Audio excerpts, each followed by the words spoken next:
బెత్లెహేము గ్రామములో కన్యమరియ గర్భమునందు బాలునిగా జన్మించెను.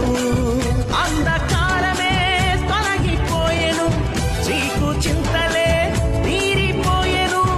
అంధకారమే తొలగిపోయెను, చీకు చింతలే తీరిపోయెను. మన చీకటి బ్రతుకులలోనా ప్రభు యేసు జన్మించెను. మన చీకటి బ్రతుకులలోనా ప్రభు యేసు జన్మించెను.